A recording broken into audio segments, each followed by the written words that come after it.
I would like to call to order the Tuesday, April 28th, 2020 school board meeting of the Columbia Heights Public Schools, Independent School District 13. If you would please arise and we will say the Pledge of Allegiance.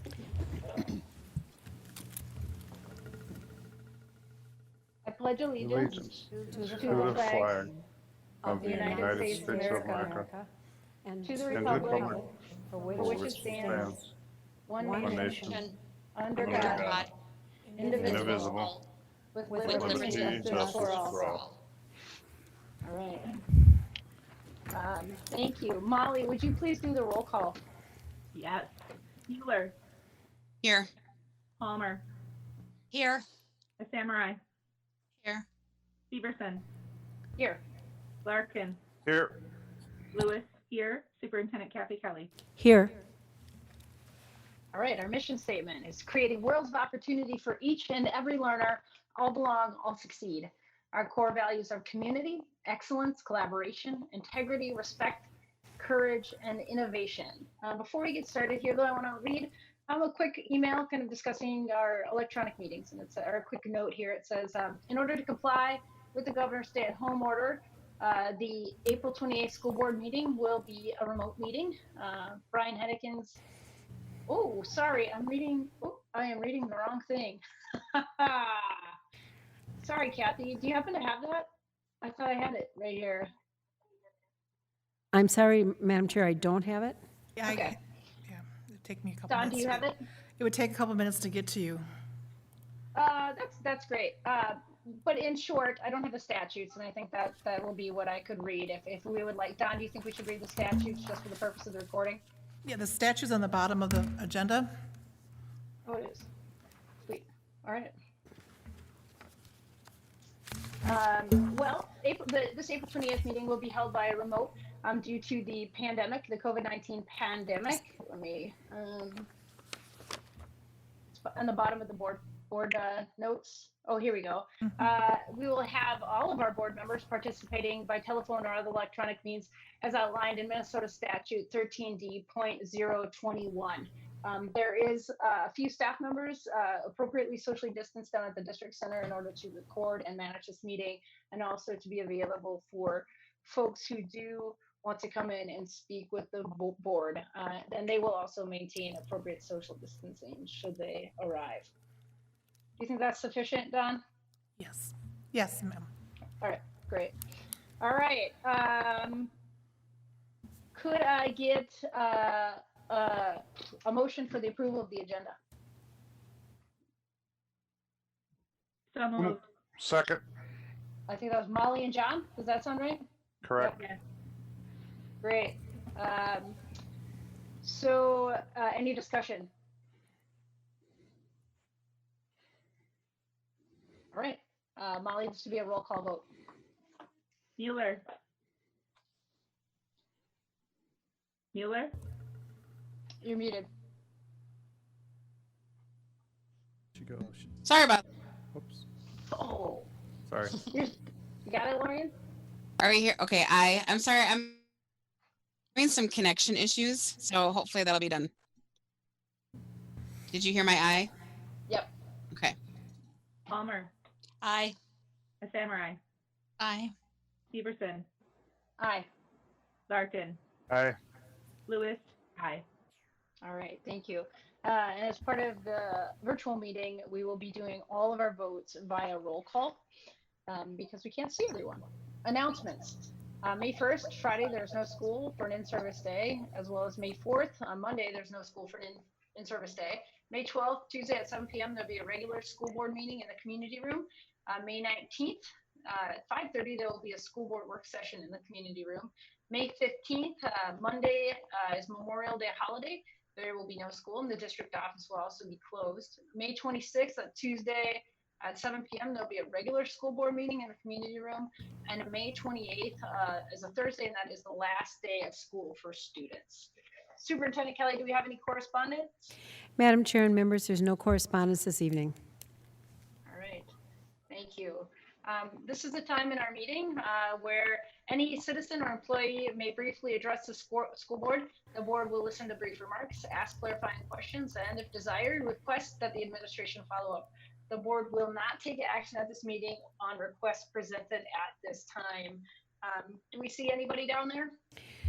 Madam Chair and members, there's no one present to communicate to the board this evening. All right, thanks. And I want to remind people, if you're watching this when it airs later, that you can always reach out to members of the administration and each individual school board member via our email. We would love to hear from you. All right. As for the consent agenda, which contains the personnel report, can I get a motion to move that forward, please? So moved. Laura? Second. Second. John, second. Sorry, his connection's faster. This is a fun game of whose connection's faster. Any discussion on the consent agenda? Mm-mm. All right. Molly, would you again please do the vote? Yep. Mueller, Aye. Palmer, Aye. the Samurai, Aye. Severson, Aye. Larkin, Aye. Lewis, aye. Very great. We will move on to discussion, reports, and information items. And we'll start with reports from members of the board. Lorian, why don't you lead us off? Yeah, hopefully I don't cut out too much again. I apologize. I'm having a little bit of a connection issue. Since our last meeting, I had a conversation with Superintendent Kelly, and I also attended the Metro EXU annual meeting via Zoom. Great. Thank you. Molly? I don't believe that I have any board activities to report out on. Thank you. Yep. Hala? I do not have a report this time. All right. Laura? Got on mute there. Pretty much the only board activity that I did was I actually attended the Zoom meeting with Governor Walz for MSBA. Talk about school issues and different concerns. Do you have anything you'd like to report on that meeting? Well, there was a lot of he was interested in a lot of feedback on what would be maybe some more creative ways of being able to have school in session if this goes further into the next school year on maybe more alternating days or every other day, and he was looking for maybe different input from MSBA and the directors on maybe something we could do differently so that we could get some normalcy back. So I'm hoping that we'll have another one in the future. All right. Thanks. John? Nothing to report other than, as I'm sure everyone else, conversations with parents on occasion just regarding what's going on with the district. Mm-hmm. And for me too, I think that's been conversations with parents via Zoom or telephone or electronic communication. And then Lorraine and I did attend the chair meeting with Superintendent Kelly right before this meeting on virtually. It was a phone call actually. Did I get everyone? I got everyone, right? All right. Let me go back to my agenda here. Superintendent Kelly, do you have a report for us? No, I'm going to defer my report for this evening. Thank you. All right, thank you.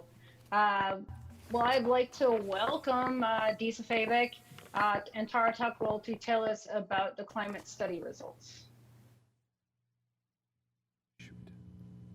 Ryan, are you sharing it? Because it won't let us share the screen. All right, hold on a second here. I'm working on it. Try it now. Yep.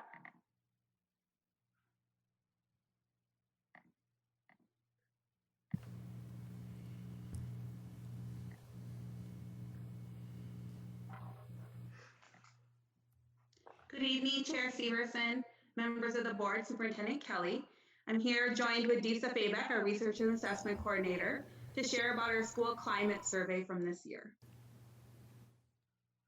Our mission in Columbia Heights of creating worlds of opportunity for each and every learner, all belong, all succeed, and really incorporating our core values of community, excellence, and collaboration. This is an informal presentation, so there won't be any governance questions following. And I'm really going to pass most of it over to Disa so she can go through the survey with you and share what it looks like this year, the feedback we received from families, students, and parents, and share what it looked like from last year as well. So go ahead, Disa. All right. Good evening, Chair Severson, members of the board, Superintendent Kelly. This is a unique way to meet, so I appreciate the opportunity. We are going to be talking about the survey that we've done for the past several years. So a few of the indicators that we're looking at really, gauging our community from our students, staff, and families. So our participation rates, we are only surveying certain grade levels. So for our elementary, it's just grade 4. For our middle school, it's just grade 7. And our high school, just grade 9. And you can see students' participation is fairly high because they're doing it in a designated class. The parent and staff surveys were at the building discretion. Typically, the parents, it was sent through multiple modes. We had it in several languages, and then the staff typically took it within their building during a staff meeting. But again, that was at the building dependent level.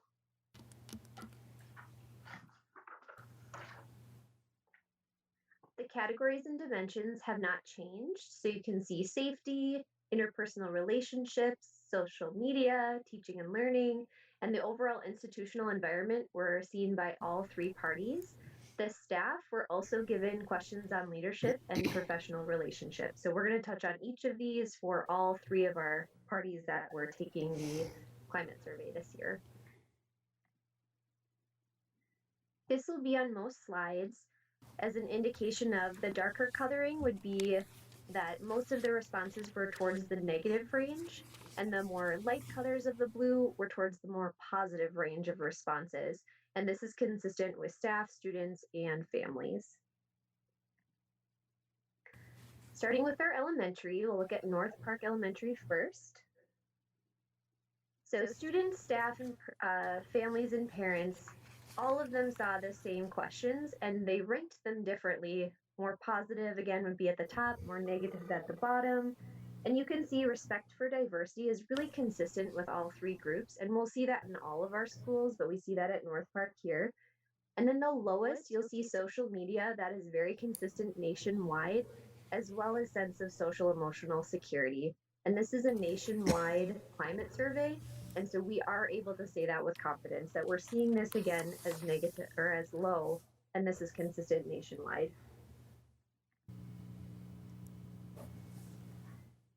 So as a reminder, the lighter colors are going to be more of the positive response ranges for the students, and then the negative are going to be the darker response range for the students. The top is from last year. The bottom is from this past year, from our 4th grade students at North Park. And we really see we don't have much variation within the responses from our last year group, with the acknowledgement that this is a different group of students, but they're still within that same community of North Park. Now we're going to see more of our students, staff, and families. And the coloring you can see from year to year, so 2019 to 2020. We do see a little bit less social support for students in our family population, and you can see that show up as a darker bar. But really, we do see a lot of consistencies. And again, this is a different population, potentially of parents, potentially of school personnel, and students for sure. This was open to all staff and all parents, not just 4th grade students, families.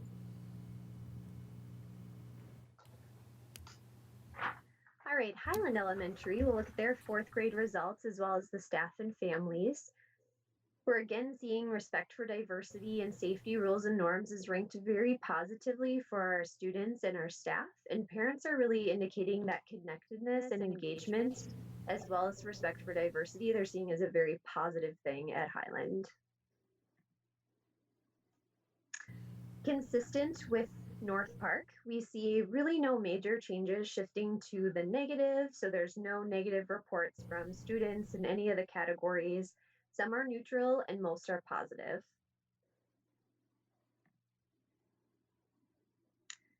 From 2019 to 2020, our families have indicated a shift more towards the positive end of the answering of these questions in 4 or 3 of the domains that we have assessed. We also see that with school personnel, there's been a shift from the neutral range to the positive in leadership. Valley View Elementary is next with their 4th grade student population. The same trends we've seen from the other 2 elementary schools are again consistent here, with the top ones typically being the safety rules and norms, as well as respect for diversity and support from adults.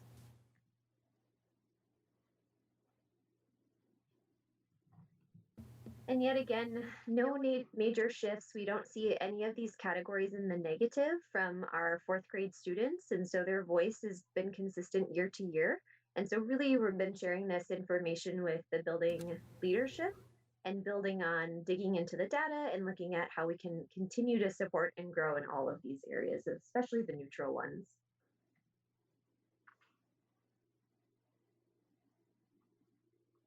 So we see a couple of increases for our school personnel, our staff at Valley View, and some things that are maintaining from 2019 to 2020 with our student population as well as our parent population. But again, a shift more towards the positive responses. For Columbia Academy, we're going to look at our 7th grade population, and as a reminder, and typical in secondary education, we got a few less responses from parents than we did with our elementary students. And again, typical nationwide, but this is something that we've been pushing and working on with our families, and we did get more responses from last year, but keep in mind that that population is slightly lower represented. Connectedness and school rules and norms continue to rank in the positive range for our students and staff. So here we do see a little bit of a different shift with our middle school population. Keeping in mind, this is a different group of students with very different needs. And so they're telling us a few other things than our 7th grade group did last year. So we see some downshifts in a few of our categories, and again, working with Principal Burkus to really dig into the data, to digest what's happening, to meet with the students and dig further into this.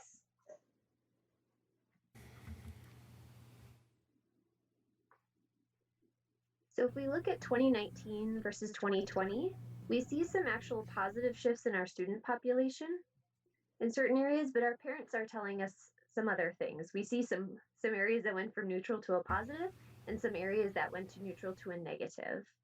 And so working with our families and the leadership team. And a reminder, this is a lower response rate too. All right, for the high school, we survey our 9th grade students. We have them for the longest, and so we want to get their voice heard as well. We're seeing those same categories rank consistently in the positive range for respect for diversity, safety rules and norms, and the parents are really indicating they're feeling that there's a lot of social support both for students and adults, as well as connectedness. So similar to our middle school at CA, our 9th graders, a different group of population, but they're telling us, we have some areas that we need to work on. We see nothing in the negative, which is supportive and helpful to our goals, but also some things in the neutral range that were a positive range last year. From 2019 last year and 2020 this year, we do see quite a few shifts in our school personnel and our parents, our families, telling us that things that were neutral in the past have now shifted more to a positive range, especially that sense of physical security and social and civic learning with our families indicating that. So we really like to look both at what our families and our students are saying. So what are our students telling us? They're the ones who are in our school buildings or right now connecting virtually with our staff, and our communities, and our areas for growth, consistent again with the nation, is that social media aspect, that social emotional security, and then that social and civic learning component. And this is consistent without all the fourth graders, the seventh graders, and the ninth graders. But we have some huge celebrations in respect for diversity and safety rules and norms. Those are ranked consistently high in every school and with every group, as well as that connectedness. And I think that's being strung into our new sense of learning during COVID-19. And then families, what are families indicating as areas of growth and then areas of celebration? We see that consistency, social media, social emotional security, civic and social learning, but they are also indicating that respect for diversity is felt by families and they're appreciative of that. And they are also saying that that connectedness component and support for learning is strong. Any questions for Disa or myself? One thing we did want to share with you is that we have been giving out surveys during distance learning, and we took some of the questions from the climate survey and put them into the distance learning survey. So we can check with our families and our students and staff again to see how things are going in the distance learning environment. All right, I saw Molly raise a hand there with a question. Yeah, Disa, if you wouldn't mind, or Brian, who's ever controlling the slideshow, can you go back to the slide on Columbia Academy with the parent information or the parent feedback? I didn't catch which ones were the negatives that they were looking to improve.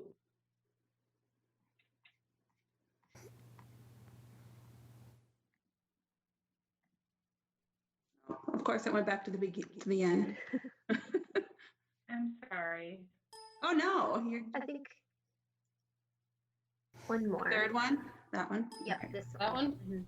Oh, one more, I think, forward. There, this one. So I was just trying to see which ones were the dark blue. Okay. Disa, when they fill this out, are there any like qualitative answers, or it's just a quantitative like ranking? Like, or do they have? That's a great question. It's just a ranking. There's no subjectivity. It's just a ranking system for families, students, and staff. All right.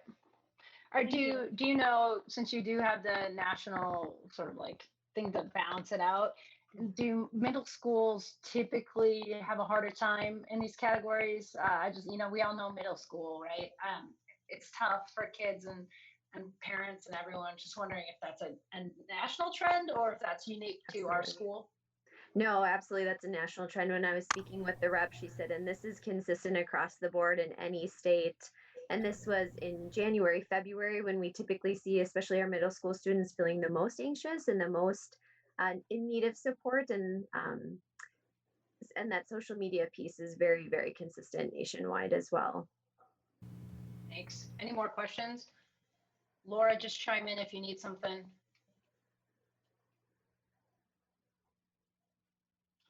All right. Well, thanks, Disa, for presenting that to us. I'm excited to hear how that turns into, actionable things for the different schools. So, thank you. Yeah, and I think you can jet from the thing if your supervisor told you could do that. All right. I would like to welcome Dr. Fry to talk about the special ed department update. All right. Thank you. Share.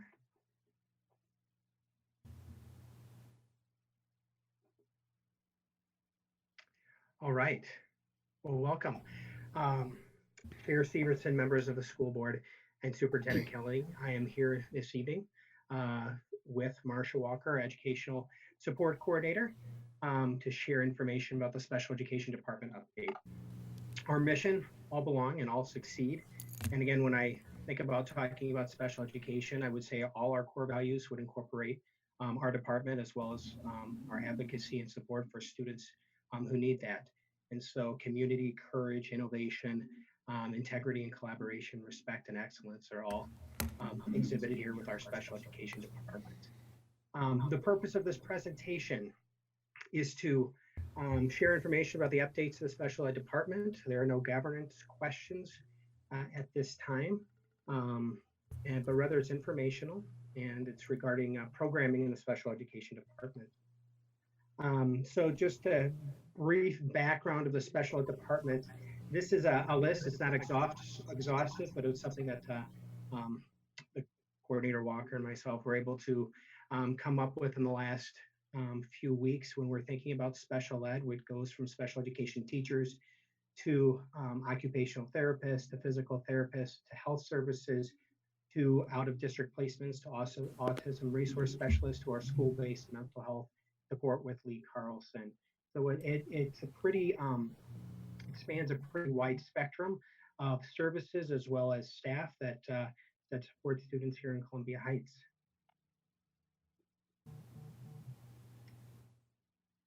So some of the supports, student supports that are in place through the special education department are highlighted on this slide. And so I'll speak about each one. The Support Our Students grant is a 6-year grant opportunity that provides for an additional full-time social worker at Columbia Academy. The benefit of having 2 social workers at Columbia Academy supporting 6th, 7th, and 8th grade students has been impactful with increasing the number of students receiving mental health and social emotional supports, as well as families receiving resources and supports. Overall, this additional support has increased positive school climate and increased attendance and academic grades. The second support that I'd like to talk about is the alternative delivery of specialized instructional services, or otherwise known as ADSIS. And the ADSIS provides for reading interventionists, 1 at each of our elementary school sites, who work with kindergarten, 1st, and 2nd grade students who are at risk in the area of reading. This work aligns and supports the district's Read Well by 3rd grade plan.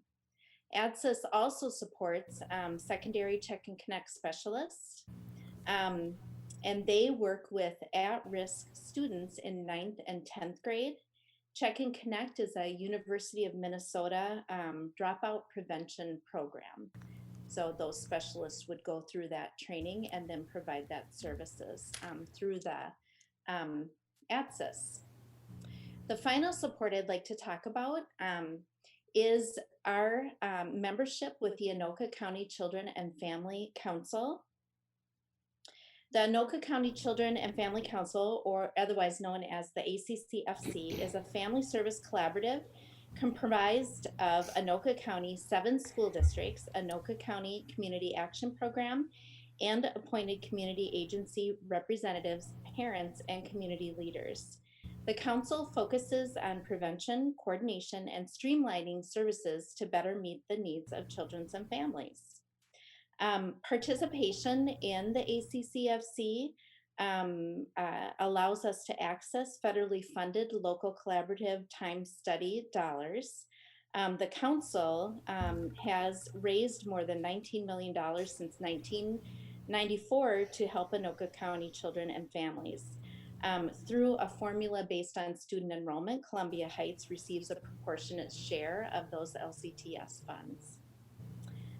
The council also provides for grants, sponsorships, flexible funding, and educational opportunities that encourage schools and agencies to work collaboratively or in partnership to support a healthy community for children and families. So in Columbia Heights, we've applied for and been awarded a grant for more than 7 years. They're 1-year grants. This past year, the grant supported immunization clinics, which I'll talk a little bit more about on the next slide, and also peer and family coaching services, which is a partnership with Lee Carlson Center for Mental Health and Wellbeing, which provides for peer support groups for students at our elementary schools. And then we've also been able to provide some family engagement or coaching opportunities for families to come in and learn about specific mental health topics that have been identified through the peer support specialist in working with those students and families. So the immunization clinic is a really unique opportunity. This is our 2nd year that we've been able to provide an on-site immunization clinic. The two events occurred this year on September 25th and October 2nd. And I just think the opportunity is so unique and really speaks to meeting needs of families in our school district who may need support accessing this type of service. And the grant supports this. So this year, 30 families received resources and vaccinations and other supports through this clinic. 27 of those families had no insurance, and interpreters were provided for 26 of the families. 26 vaccines were administered. Insurance assistance were provided for 19 of the families. There were 6 dental referrals, 4 ophthalmology referrals, and families were also screened for food insecurities. And if a need was identified, they were referred to resources to help with that need. And then there was also other health referrals, like to an ENT or an allergist, and there were 6 of those. Columbia Heights applied for this partnership grant again for the next school year, and we will be providing 2 clinics again in the next school year. We've been able to, through the grant, expand our partnership with Neighborhood Health Sources to be able to reach more families.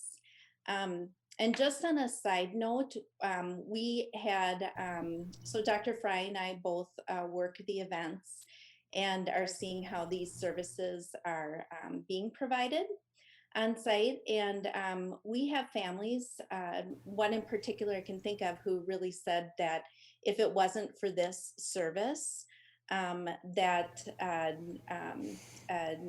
they wouldn't have been able to get the insurance help. With the interpreters we provided, there was also a health risk that was identified in their child that was able to be addressed through this clinic, and they were so thankful. So this is a great opportunity for us. Thank you, Marcia. And I think just, again, we note here that it's 2 evenings in the fall, but some of these things that the connections that they've made continue to support them through the winter and the spring. And I think that's really important. While we, again, it's only 2 events, it really impacts students for the rest of this school year, if not hopefully long-term as well. And so thank you, Marcia. She'll be back later. But again, we came to you back last April 2019.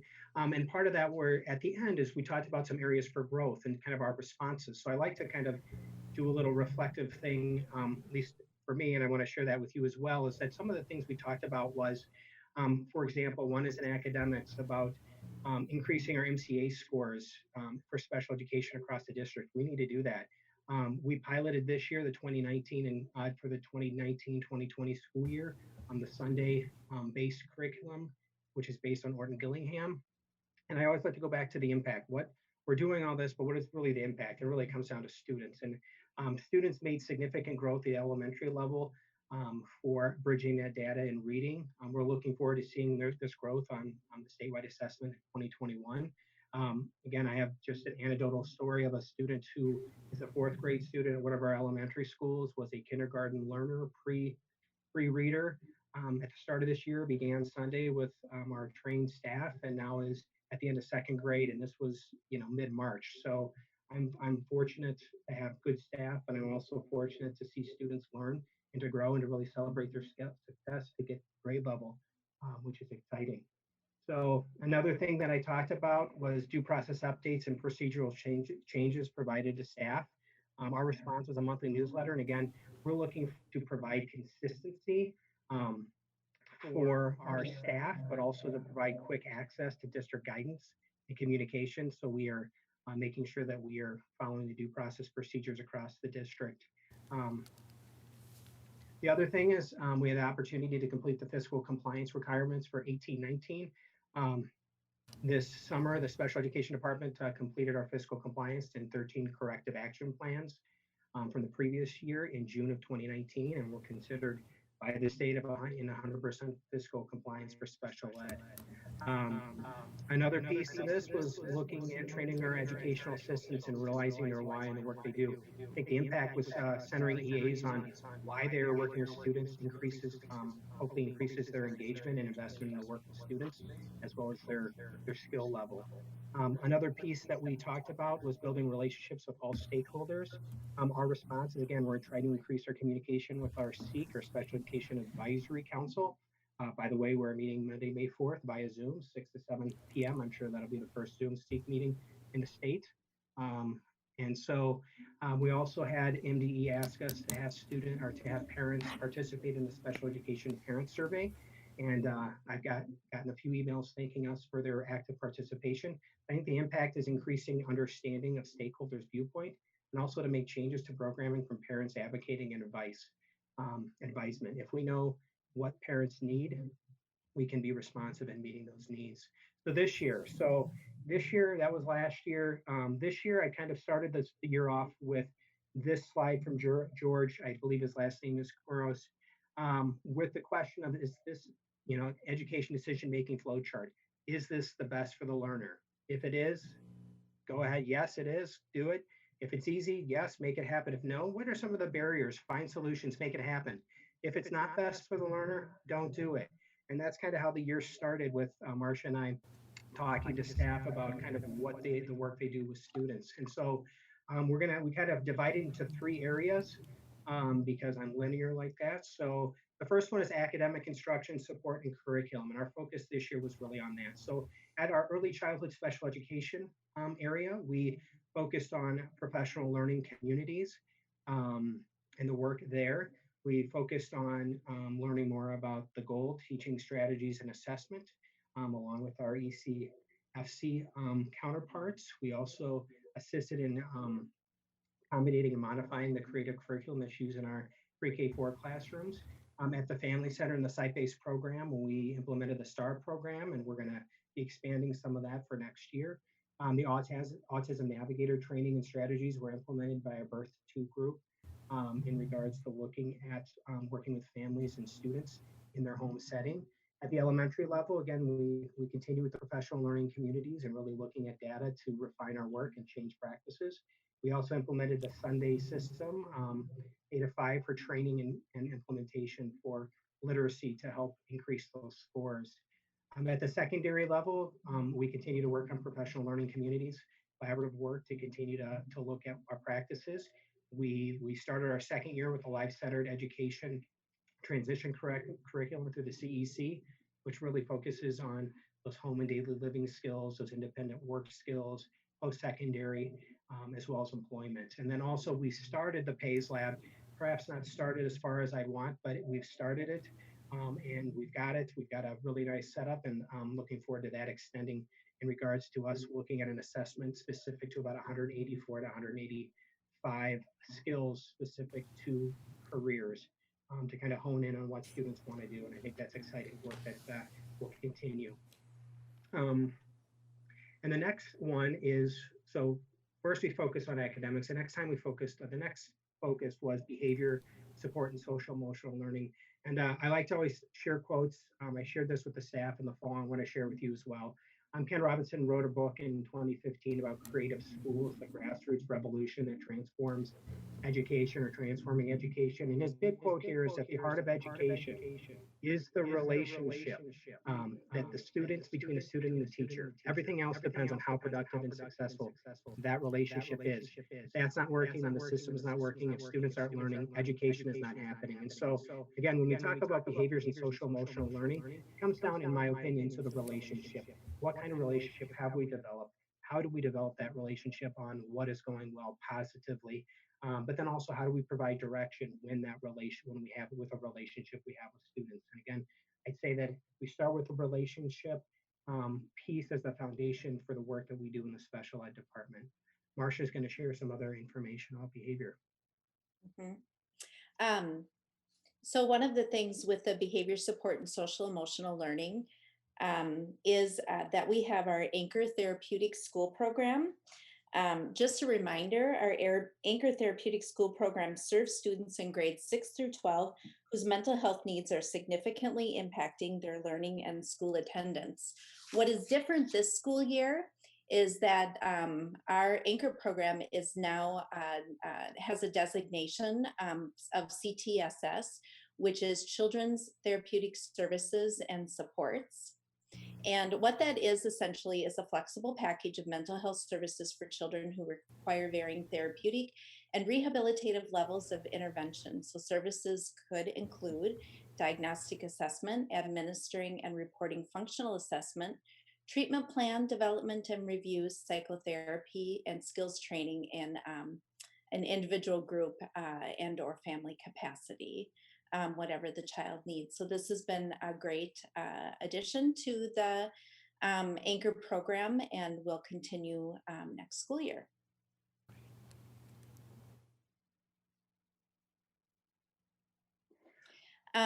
Also highlighting for behavior support and social emotional learning, and it's not a bullet point on here, but there is collaborative work done with the teaching and learning department around social emotional learning. There is a learning work group that meets 4 times throughout the school year, where we have not only do they have general education providers, but special education staff and also student support staff that are working on work related to the social emotional framework and competencies, which is the last bullet point on here. But I wanted to highlight that collaborative work because we don't work in isolation in Columbia Heights. We work collaboratively with all departments. So just highlighting with that on the bullet point, Dr. Fry and I also introduced those competencies to our special education case managers for the purpose of guiding their work in behavioral and social emotional goal development and skills training. So looking at the other bullet points, I'm excited about this. All but 1 licensed special education staff are now certified in nonviolent crisis prevention intervention, or CPI programming. That last licensed staff person would have been fully certified had we not had school building closure due to COVID-19. So as soon as we can go face-to-face, that training will be completed for that staff person. We also increased the number of educational assistants who are certified. So really creating that common language and common response for de-escalation and responding to students when they're in a crisis or prior to that, hopefully preventing them reaching a crisis state. The other area of professional development was around piloting the use of the nurtured heart approach. Dr. Fry is a certified trainer in this and has been able to bring this to our district, particularly at Valley View in our Victory program. We have the redesign this year, so Nurtured Heart was also part of that redesign. And then our educational assistants, additionally, they were trained in the Nurtured Heart approach to have that lens for what is going well in each moment with students and to enhance the relationships with the students they work with.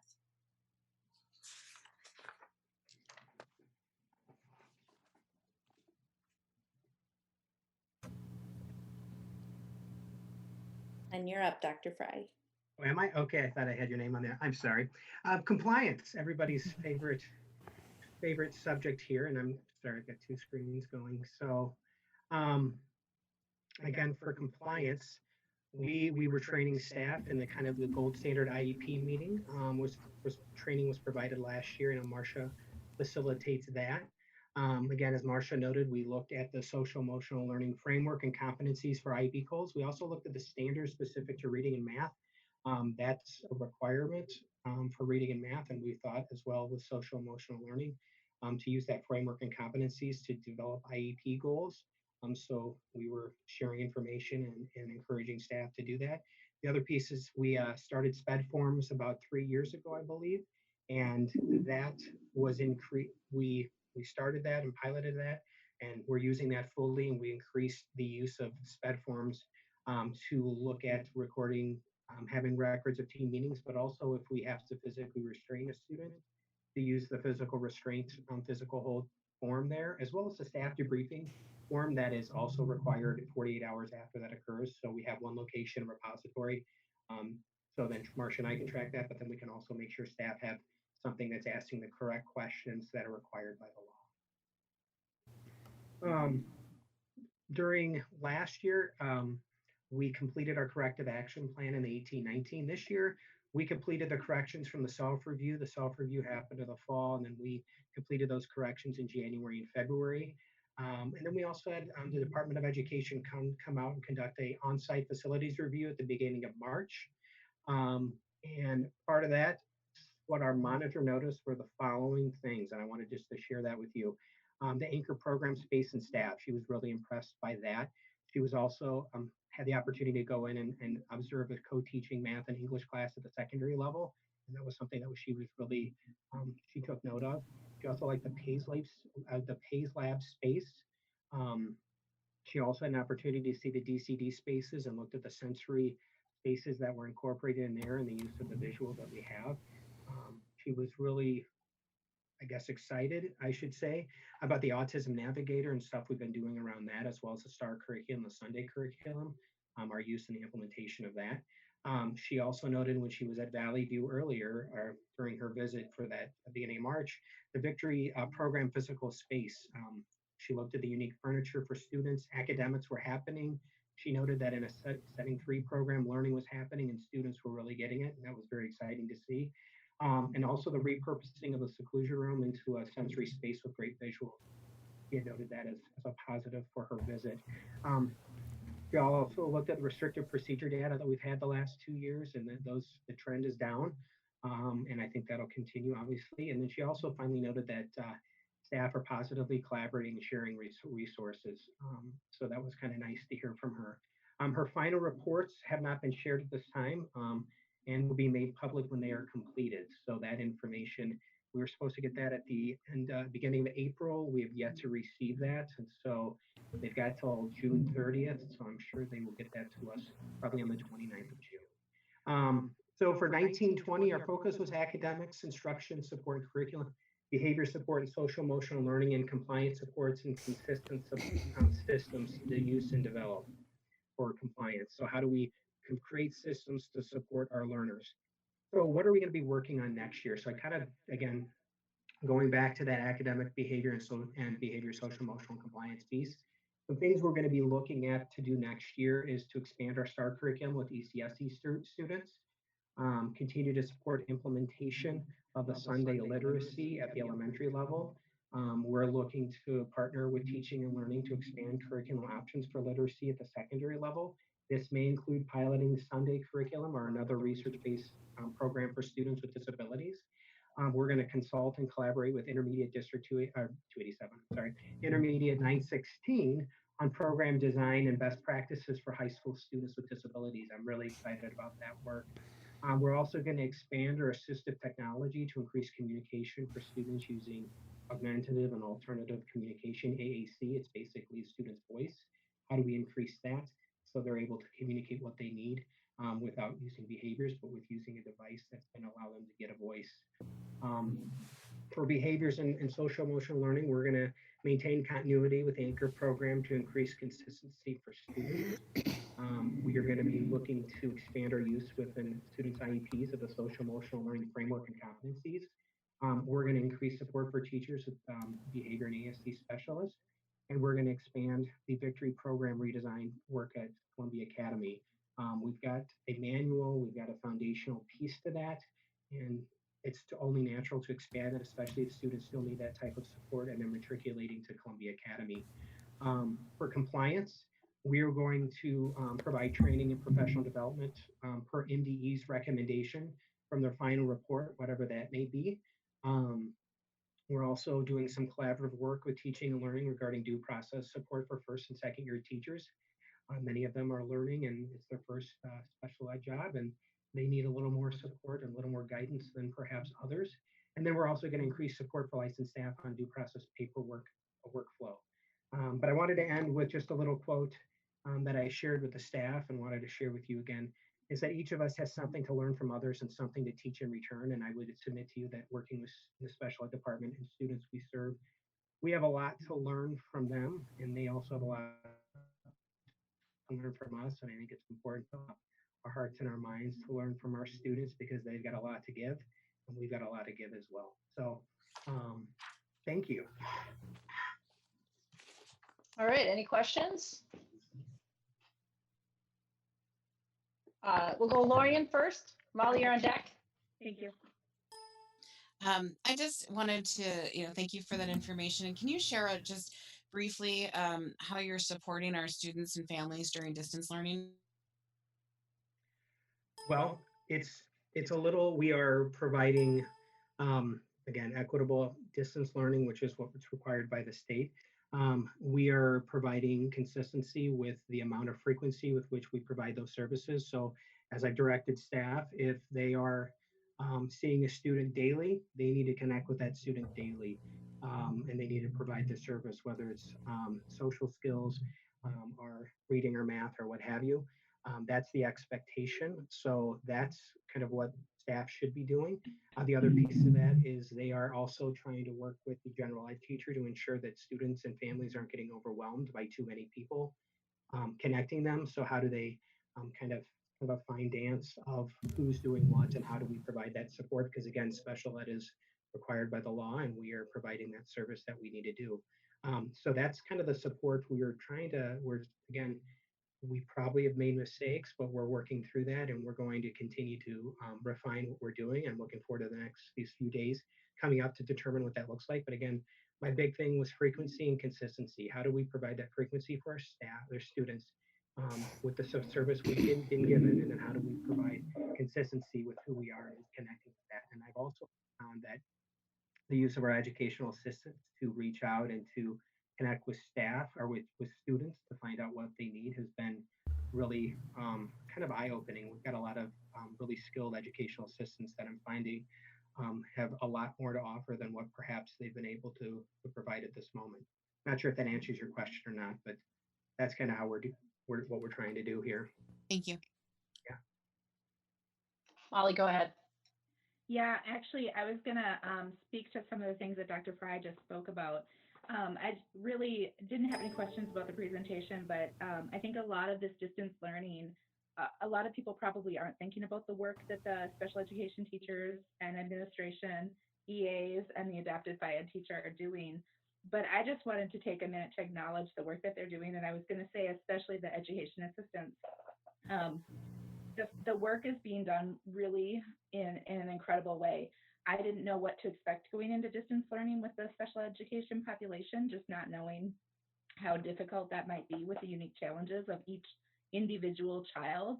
And I am just consistently amazed at what learning is still going on. I think that they're doing a great job, and I just wanted to take a minute to acknowledge that and thank them. So thank you.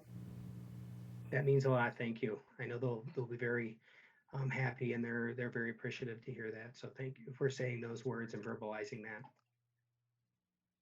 Yeah, it'd be great if you passed on the thanks, and I can't, if I could get head nods from the other board members that we're just thankful for all the learning that's going on, and it even feels strange to get updates, about here's our normal everyday stuff, and amidst the probably all the things that are happening in all of your departments. So thank you. Does anyone else have any questions? Laura, this is kind of your business. You're our 916 rep.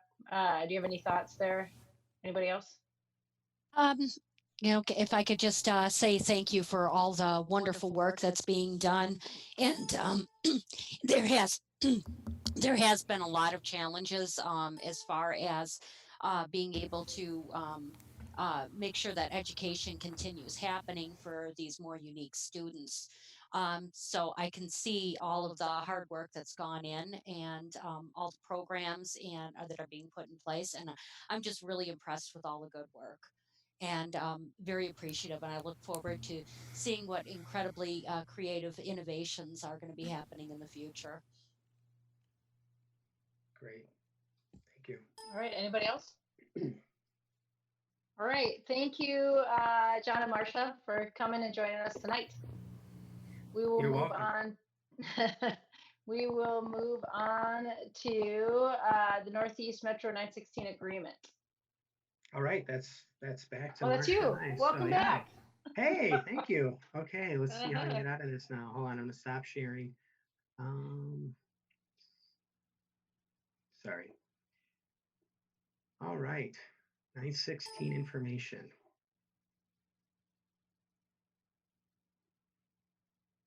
Share screen, that up. All right. All right. Chair Severson, members of the school board, Superintendent Kathy Kelly. We are back. It's April 28th, 2020. Marcia Walker, Educational Support Coordinator, and myself, Director of Special Education, John Fry. We're here to talk about Northeast Metro 916 and the related service agreement. Our mission, again, is all belong and all succeed here at Columbia Heights. Part of our core values tonight, specific to 916, is excellence and collaboration with their work with us and for our students. The board is going to be asked to take action on the agreement for intermediate 916 to provide special education related staffing to students enrolled in Columbia Heights for the 2020-2021 school year at this next school board meeting on May 12th, 2020. Their school boards passed a resolution, I believe it was back in February or March. We have that, and now I'm bringing that forward to you to ask on May 12th to have that okayed and approved, and to be signed by the school board chair, Severson. Just so you know, the Intermediate District 916 is one of 3 intermediate school districts in Minnesota, serving approximately 4,000 students through shared programming.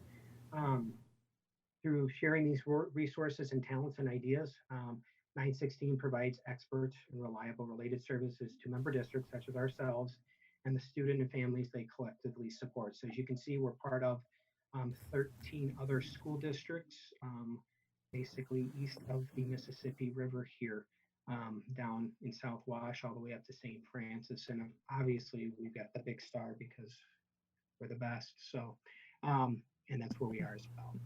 So Marcia's going to share some stuff. So also, by the way, Marcia Walker, 2 things. Marcia Walker is our out of district placement. So she helps facilitate those transition meetings to 916, as well as facilitates those meetings back to Columbia Heights. And she's going to share some exciting information, I think, of what we are doing with our setting 4 folks.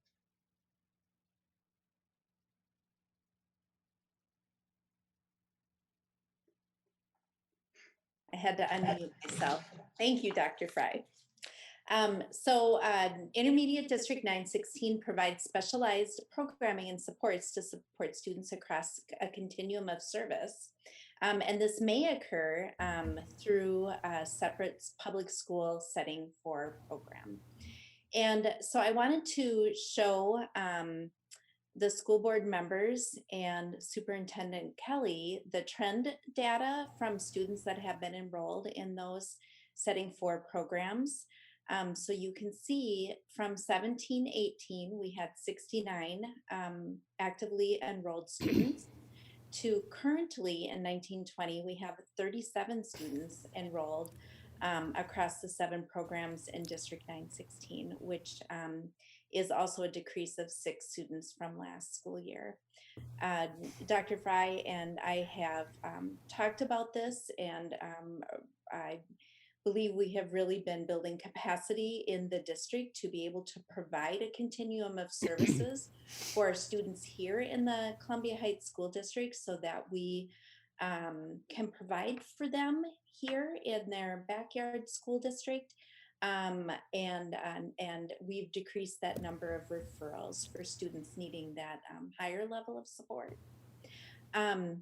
During this school year, we also had 3 secondary age students start transitions back to a less restrictive setting within Columbia Heights.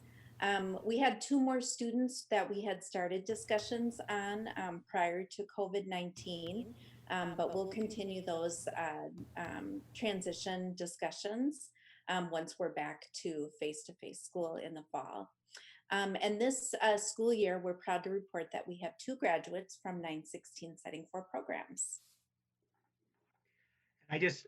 Again, coming from, I've worked in a setting 4 before, and just looking at that trend data, for me, that's really exciting to see a lot of students. We have 30 more students who are back in Columbia Heights getting services with their peers and their neighbors, and it's really exciting for us, I think, as a district, but also as a community.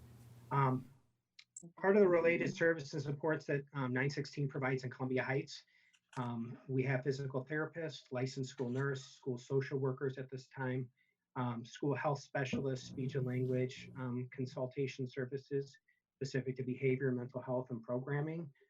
We have two OTs, we have some blind and visually impaired teachers, and our physically and health disabled folks as well, and EHH and autism as well. Those are the related services that are provided currently and will be in the future here in Columbia Heights.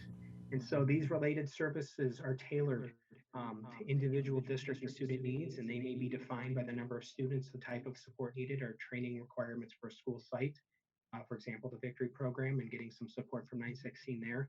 The goal is to give us as member districts flexibility in meeting the special needs of students by accessing services to provide direct student support, consultation, training, and technical guidance. And part of that comes too with our student population and students moving in who may have some specialty needs specific to perhaps deaf or hard of hearing or blind, visually impaired, or orientation mobility. We're able to contact them and say, oh, we've got 2 or 3 kids who've come in, we need this type of support. And they've been very flexible in providing that support as well as responsive, which has been very helpful with us in providing that service. So again, I'm repeating myself here, but the board's going to be asked to take action on the arrangement, or the agreement, I should say, for 916 to provide special education and related services to students enrolled in Columbia Heights for the 2020-2021 school year at the next school board meeting on May 12th, 2020. All right, does anyone have any questions? John, would you mind there? Thank you. Yep, sorry. Any questions? I do. All right. Oh, go ahead, Laura. Thank you. Yes, with regards to the transitions back to Columbia Heights from level 4 settings, are we working with uh, setting one of the things that we were discussing over at 916 was making sure that the staff that was receiving the student back in the home district was would actually had support from the level 4 setting that the student came out of to be able to make sure that that transition was successful. Are we working with good collaboration with them, or do we have any students that are currently undergoing that process or plan to? I'll start, and then I'll let Marcia share or expand. Again, we are collaborating with them. We do have with some of our students, we do ask that the social worker and the EA who's been supporting that student, occasionally they come over, they do a tour. We've also asked that the EA come and kind of shadow with the student for a few days, but also to train our educational assistants who are there, as well as to connect with the teachers who are providing that service, or even some of the general ed teachers that they're working with, to say, hey, this is what works for the student. This is what doesn't. But yeah, they've been providing collaboration too. Marcia, do you want to expand on that, or are there more things that I Just to answer Laura's question regarding the 3 students that are in transition. The transition, when it starts, looks like a blended programming. So the student would spend part of their day here in Columbia Heights and part of their day in their setting 4 program. So this creates opportunities for the students to practice skills and demonstrate if they're generalizing those skills in a less restrictive setting. And I coordinate the 2 teams. There's an identified staff person at our Columbia Heights school building where that transition's occurring, and then also the IEP team in 916. So that's a real coordinated effort, so that we're really, the 2 school districts are wrapping around that student and family to support that transition. Thank you. I actually have a follow-up question as well. With regards to, I see that we're having a trend downward with placement outside of into a 916 program. Are we utilizing more of the skills to identify earlier and implement strategies that they might use in level 4 setting to maybe circumvent the outside placement? Yeah, we're using the consultation team quite a bit. That's part of the 916, where they're able to come in. Again, we have mental health support, behavior support, as well as programming support. So again, We identified last year that we had our setting 3 behavior program at Valley View needing kind of a redesign. And so that's we brought it. We partnered with 916 to come in and redesign the program. I'm happy to say as of whatever today's date is, we have not had students from that program referred to a setting 4 program, whereas last year we had about 5 or 6. So I'm happy to say that that's been successful. But we are using some also targeted consultation as well with the consultation team for students who may be looking to go from a setting 2 to a 3 to find out what we can do at their local school to help support. So yeah, we are providing some of that information. The other thing is our 916 has those proactive measures during the summer, and we've had our setting 3 programs go the last 2 years to actually, this will be the second year, but they've been going to learn more about structured teaching or about the 4-block method for literacy to increase that both academic as well as social emotional behavior support for the student. Thank you very much. I wish I had a camera so you could see how big of a smile I have on my face, because it's wonderful when students can be in a less restrictive environment, that they grow better. Yep. Thank you. Great. Thank you. All right. Any other questions? All right. Thanks again, Marcia and John. Now I will welcome up Zena to tell us about class size study.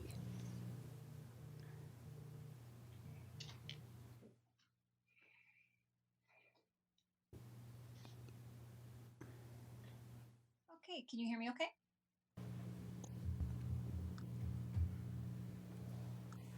Can you all hear me?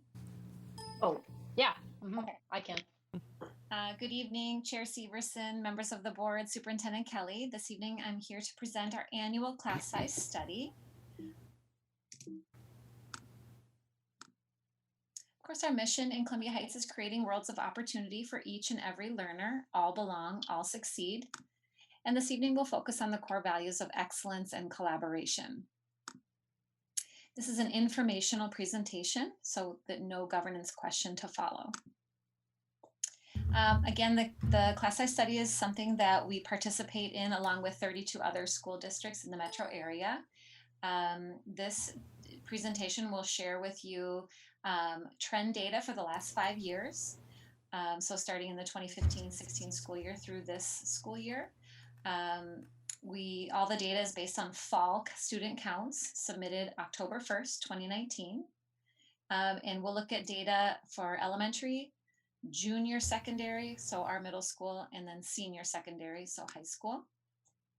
The Metro Educational Cooperative Service Unit, or Metro EGSU, conducted the study for the whole metro area. And it was an electronic format. Superintendents were invited to participate in the study, and the district center staff compiled the data and turned it into Metro EGSU. You'll notice a few things with the data, that consistent grade groupings have not been used. So in some school districts, 6th grade is counted as elementary. In other districts, it's counted in junior secondary. And at the junior and senior secondary levels, we're only looking at the most typically offered classes. And then depending on how the data was submitted for each of the districts, some districts included special education students and some did not. So those are just 3 pieces to note with the data that has some differences. So we'll start right away with elementary region-wide class size trends. So the kind of turquoise blue on the left is 2015, moving all the way through the pink in 2019. So you can see the different elementary grade levels across the 5-year span. And what I'll do for each of these big data slides is I'll pause. And then each one will have some trends and compiled information. So this year, 2nd grade, 4th grade, and the combination or ungraded reported a 5-year low class size. And just for clarification, combination or ungraded would in Columbia Heights includes our LEAP classroom, that is a multi-grade classroom at Highland. And then also this year across the region, 6th grade reported a 5-year high class size. looking at junior secondary or middle school, again, the same 2015-16 through 2019-20 school year, looking at the different content areas.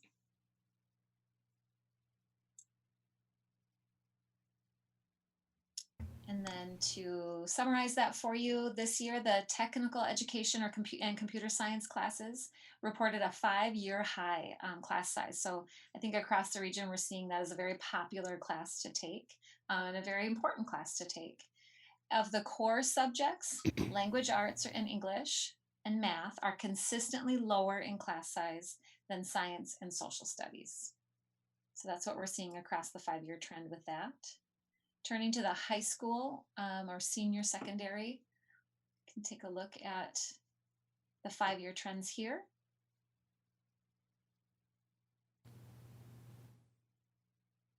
And then to summarize it for you, this year, health education and science reported a 5-year low class size. And of those core subject areas, social studies classes have consistently had the highest class sizes. So in Columbia Heights for elementary or pre-K, we really look at class sizes. Our target is 20. And for the primary grades, kindergarten, first and second, you can see the range is between 20 and 24 is our target for class sizes. And our intermediate grades 3 through 5, our target is between 25 and 30 students. And so using our staffing rule of thumb, as you can see, for the overall building, looking at 24-to-1 ratio, with those smaller class sizes being at the younger grades. So let's compare Columbia Heights in the blue to the rest of the region. So here you can see the 3 divisions, elementary, junior, and senior. And we're on par in elementary and technically below lower class size average than any of the other, or compared to the metro area region. So let's break it down even further. Let's compare ourselves to some of our surrounding metro schools. So you can see Columbia Heights is the first lighter blue line there on the left. And then moving across with, we have Fridley, St. Anthony, Roseville, Richfield, Centennial, and then compared to the whole region. So in terms of class sizes, we're really faring well. What we would not want to see is to be the highest class size there. And so we're right in that range. Looking at specifically parsing it down by grade levels, Columbia Heights compared to the region, you can see again we're right on par with the rest of the region, breaking it down this way. And then elementary average class size by grade, and then also across our just more local region. So again, Columbia Heights, we are the lighter blue bar on the left, starting on the left. And you can see how we fare. So when you compare across this way, to our neighbors, we're really looking good in terms of our class sizes. So moving to Columbia Academy Middle School, as they call junior secondary, Columbia Heights there in the blue, and across the content areas, you can see we're a bit higher in physical education classes, and in every other category, we're under as compared to the region. And in secondary or high school, here, Columbia Heights there in the blue, the region in the orange. Slightly higher in physical education and FACS or family and consumer science, with the rest of the categories or courses having smaller class sizes as compared to the region. So that's a snapshot for you for our class sizes. To summarize, at the secondary level, our PE classes are slightly higher, but other than that, we're faring pretty well when it comes to our comparisons with class sizes. All right, any questions?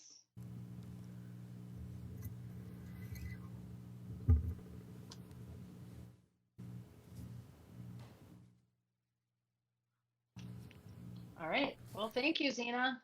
Thank you. All right. I would like to welcome up Brian and Denise to talk about staffing.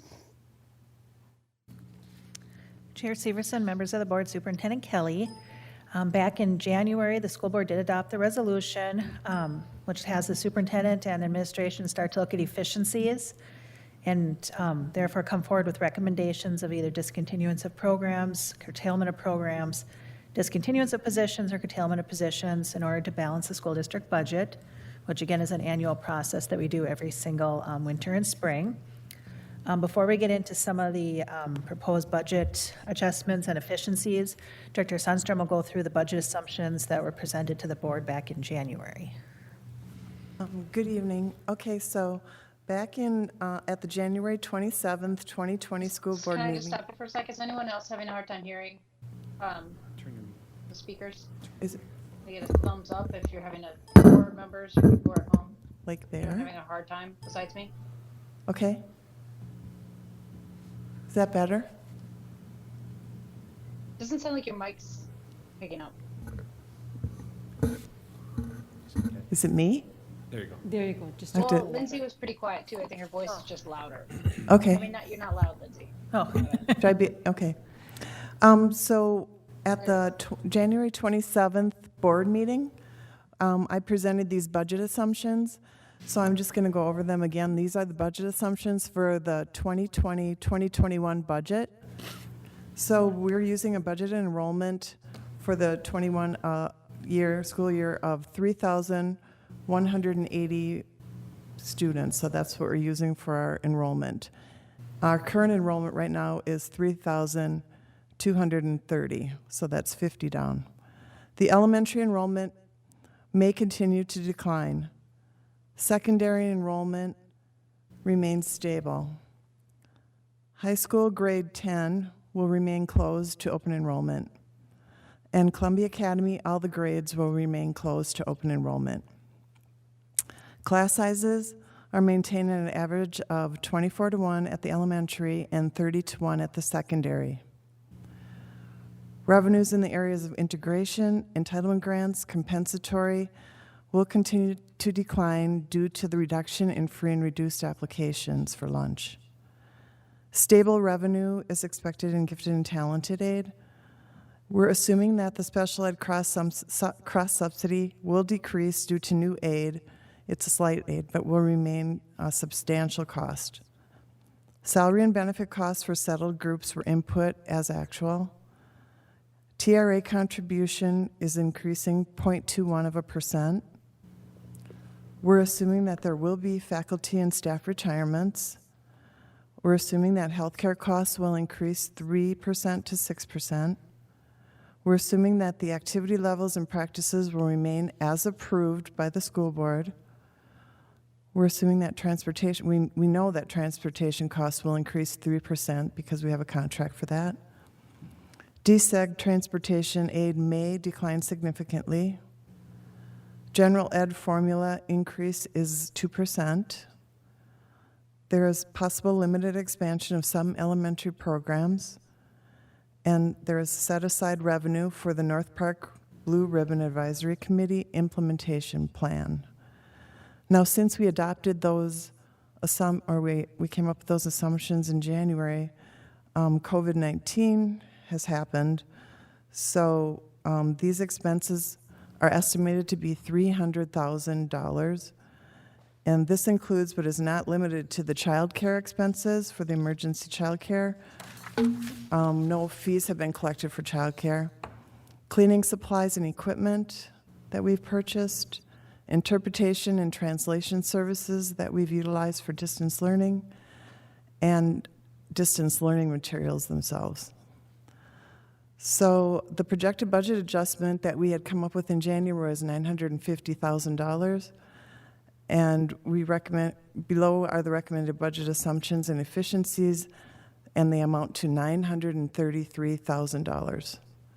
In addition, we are making $300,000 in budget adjustments for the COVID-19 expenses that may or may not be reimbursed. So then with all those factors in place, we started to look at positions and programs.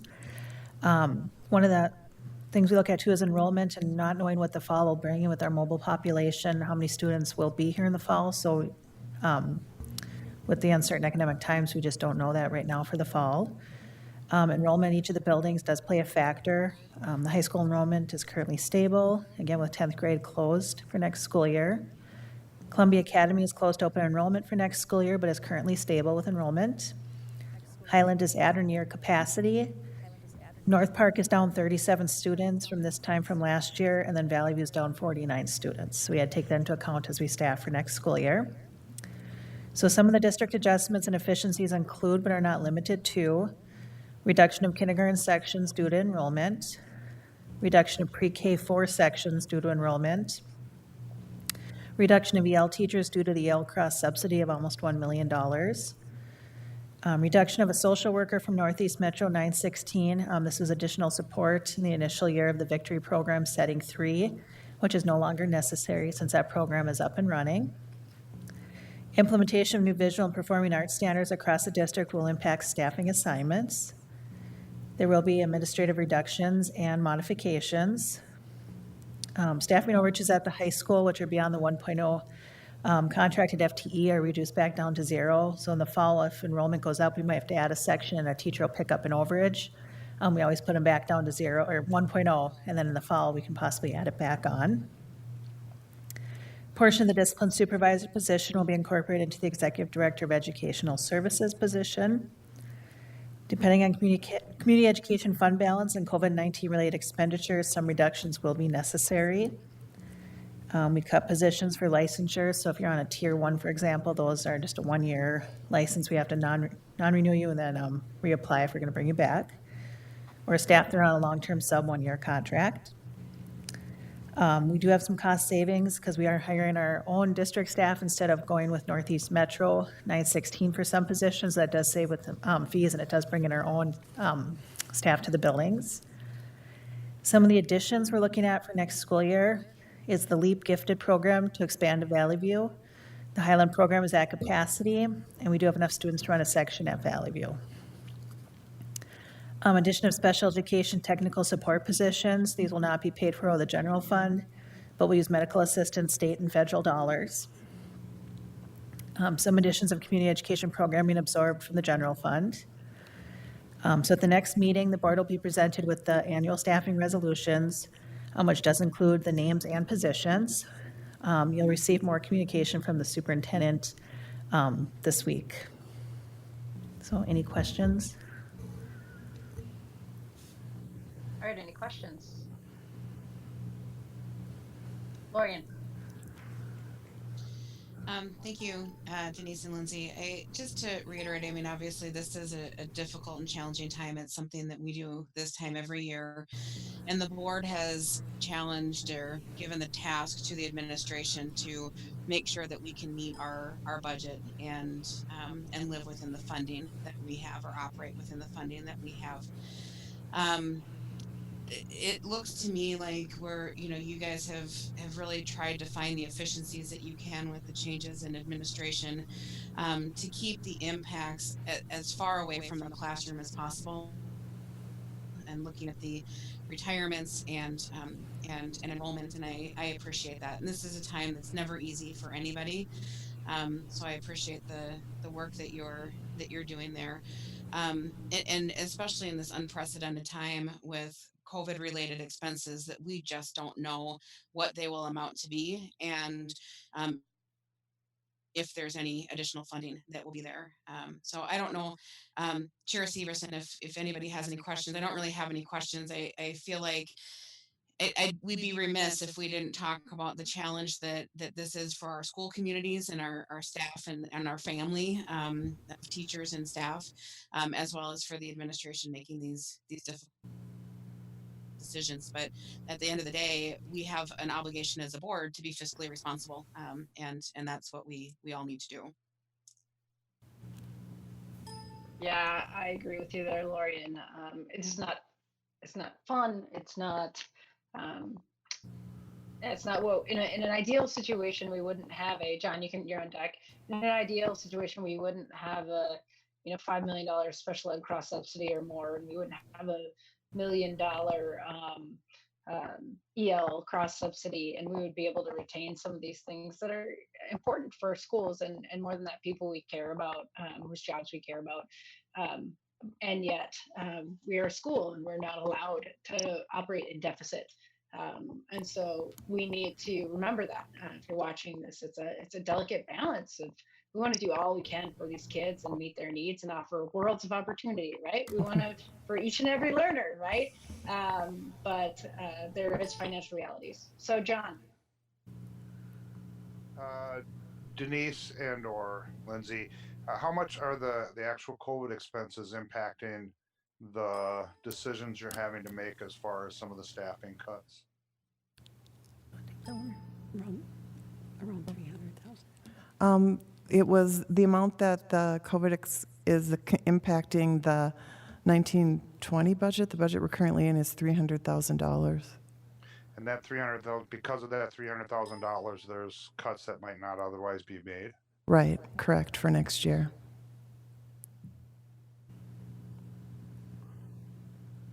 Okay. Thank you. Any other questions? Lorian, go ahead. Yeah, just another comment again, more so for the people who might be watching this later. This is obviously challenging, and especially challenging at a time that we're all socially distancing, where, you know, we've got a board meeting that we're here on Zoom. And I know that can be a challenge as well for this. But reiterating that, and I guess the question that I would ask Director Bennett is, you know, while things may look a little differently, or education may be delivered in a different format, we are not taking away anything that we have been providing to our students in terms of their experiences and classes. They just might look a little different. Is that correct? That's correct. Yep. Good question. Other questions?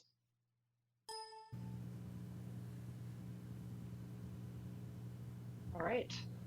Thank you for that. And I know it's hard work for you guys, and it's emotionally hard work. So we appreciate what y'all are doing over there. So thank you. Thank you.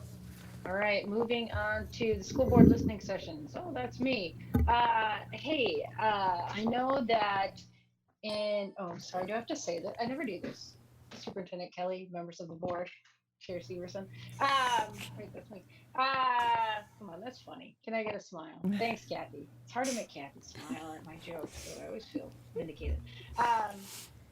I know that as a board, we have taken extra measures to talk about our role as board members, as, you know, representatives of our stakeholders and people who are meant to engage our community. And in light of what's happening, I know parents probably have things they want to talk to, or maybe just they want to just see the face of a school board member and have concerns. So I wanted to put out there in front of the board whether or not you would all be comfortable with maybe organizing at least one additional listening session as we move forward here. We have, you know, successfully done our listening sessions, and we've gotten into the schools and met a few more people than we have in previous years, and working toward that community engagement piece, which has been difficult. Admittedly, we don't even have a community engagement committee formed yet. I'm just writing notes on that. Superintendent Kelly, get back to me on that.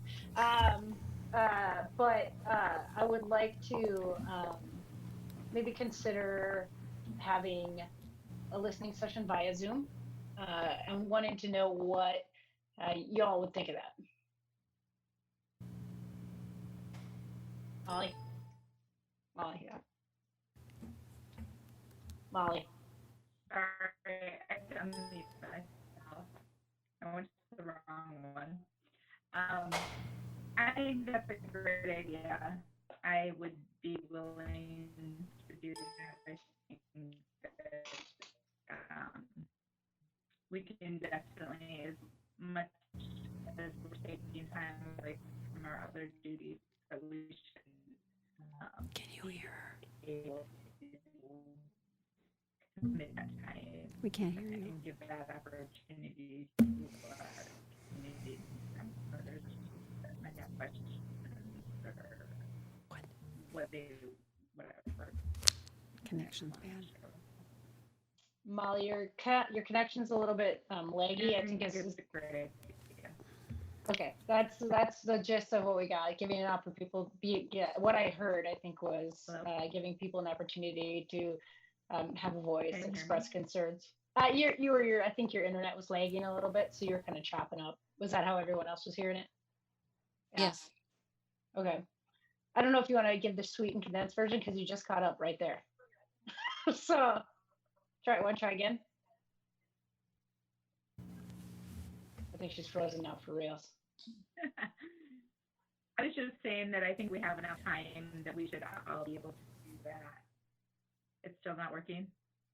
No, your voice is your image doesn't seem to be moving, but that's fine. Yeah, go. Weird.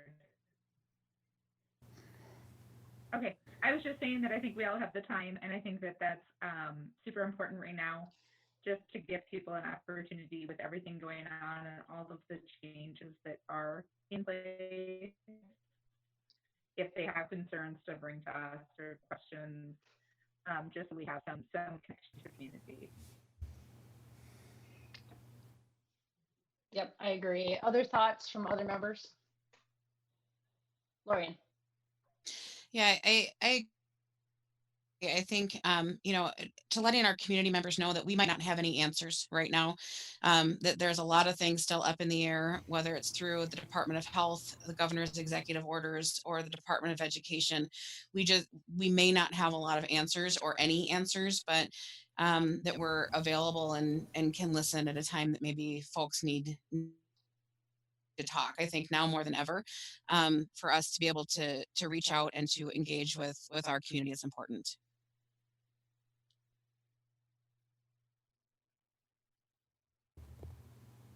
Other thoughts on this one?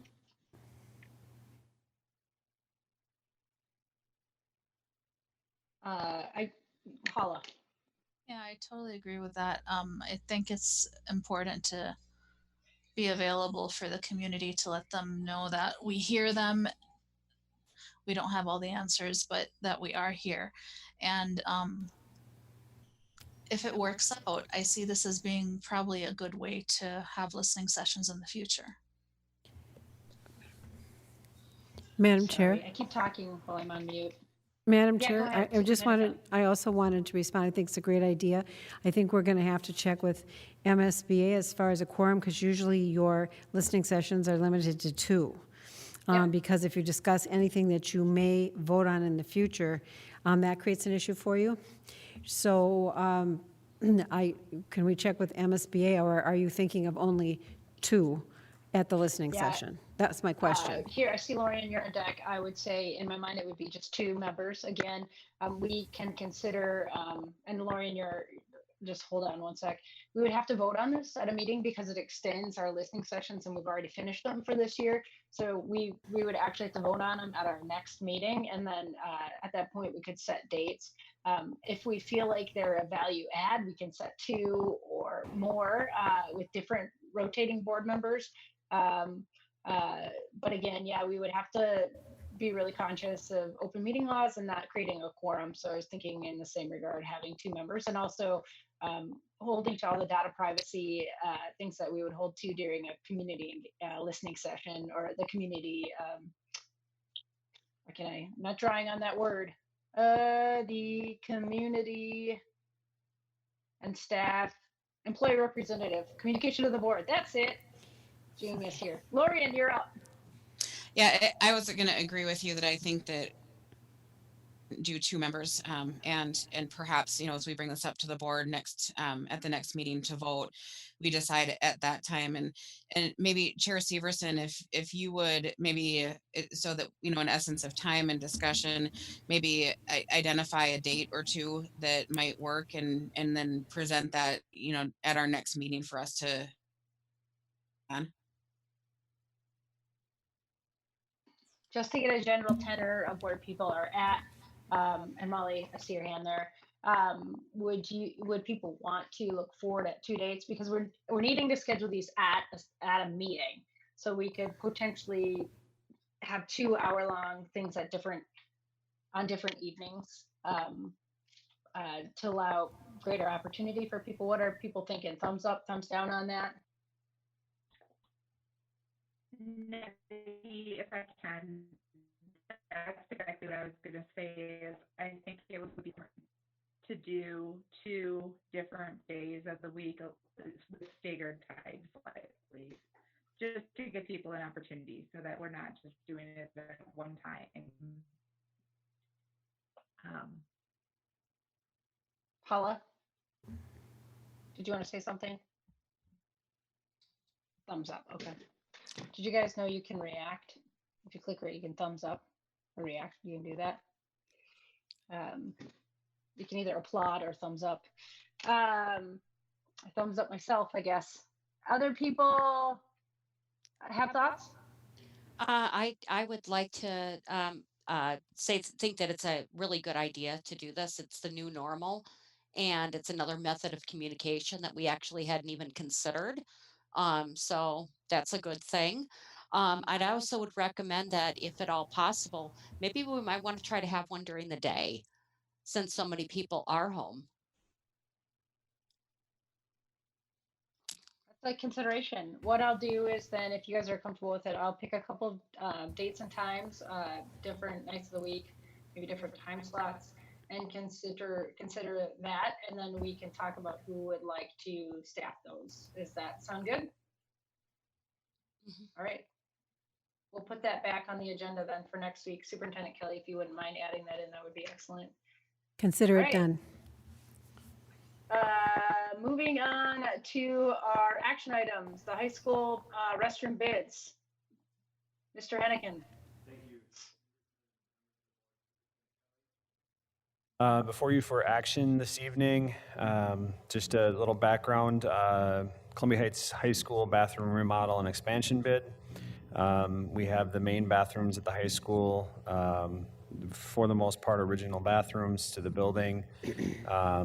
They're very undersized for what they're used for, particularly for any kind of event in the Performing Arts Center and or the gymnasium, like varsity basketball. And so what you have before you is a recommendation for action. This was presented as an information item at the last meeting for approval to move forward with the base bid of from Langer Construction Company for $428,000 to complete that expansion and remodel of those bathrooms. And this is funded out of existing capital dollars. All right, can I have a motion to move that forward? Molly? Second. Lorian? All right, any discussion on this one? Since I got in trouble last time for not asking Brian the bathroom bids questions, just to reiterate, and I didn't ask because he said last time, so I'll have him reiterate, but this is a company that you've done reference checks for and has a history of good work within our schools, within school systems. And then, you said that the funding was available through capital dollars. And so I'm assuming that we have the funds available for this work. We do. It is line item budgeted to complete this work, and we have done completed reference checks for them.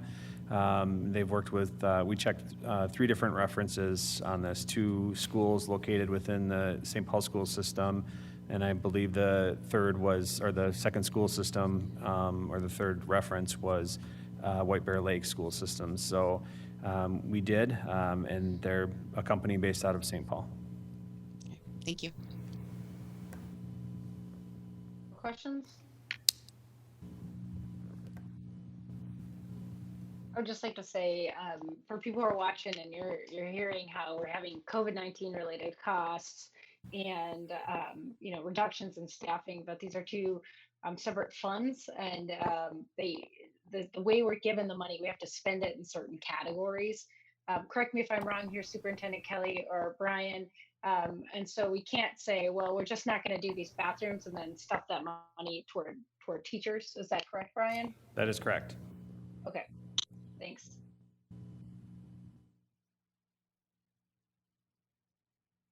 All right, any other questions? All right, Molly, if you would do the roll call vote, please. Mueller, Aye. Palmer, Aye. a Samurai, Aye. Severson, Aye. Larkin, Aye. Lewis, aye. There it is. That was awesome. All right, Summer Academy Joint Powers Agreement. Executive Director Sandvik. Chair Severson, members of the board, Superintendent Kelly, at the previous board meeting, the school board was presented with the Summer Academy Joint Powers Agreement. There have been no revisions or changes in the language aside from the dates. This is a 2-year joint powers agreement. So I'm here this evening seeking board approval of the 2020 through 2022 Summer Academy Joint Powers Agreement. All right, can I get a motion to move that forward? So moved. We'll give that one to we'll give that to John and then Laura. Sorry, Hala, I saw the hand. I'm looking to see, is this a motion or a resolution? I'm just trying to scour my. It's a motion, here. Madam Chair. It's a motion, just a regular motion. Okay. I should have looked up beforehand, but hey, here we are. All right, any discussion here? Any questions?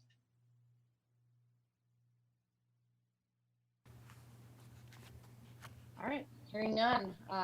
Molly, would you please do another vote? Mueller, Aye. Palmer, Aye. a Samurai, Aye. Severson, Aye. Larkin, Aye. Lewis, aye. These are the most exciting roll calls I've ever been a part of. Molly, if we could only hear what we hear. Samurai. Awesome. All right. Hey, you gotta do what you gotta do. There's a pandemic. All right. Great. Motion carries. I probably have to say that. Motion carries. Moving on to the next one. Election ballot marking devices replacement. Presenter is our district election clerk, Don Hoyam. Good evening, Chair Stevenson, members of the board, and Superintendent Kelly.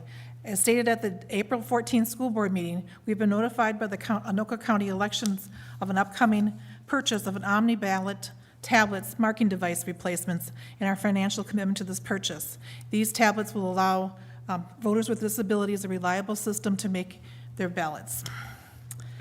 Tonight, I'm seeking approval of the purchase and support the replacement of the ballot marketing devices.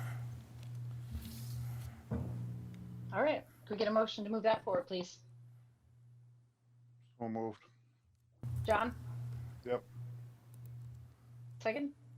Second. Lorian? Any discussion on this?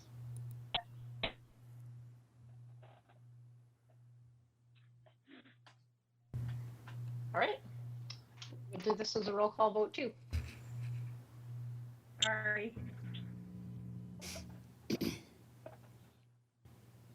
Mueller, Aye. Mueller, Aye. Thank you.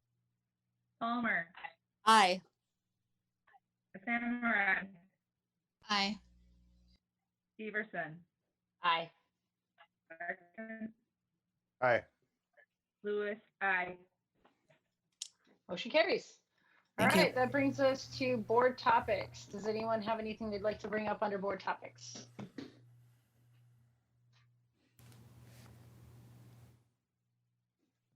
I think for me, it would just be a reiteration of feeling. I know it's hard to. No one's at the building, so if you're calling and you're leaving messages, you might feel like I can't get somebody at the office.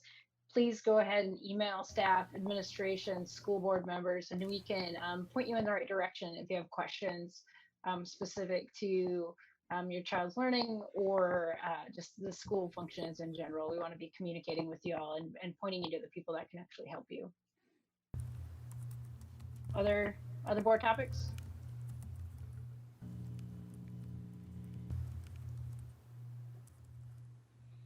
No. All right. no other topics, we will adjourn the meeting at 8:47 p.m.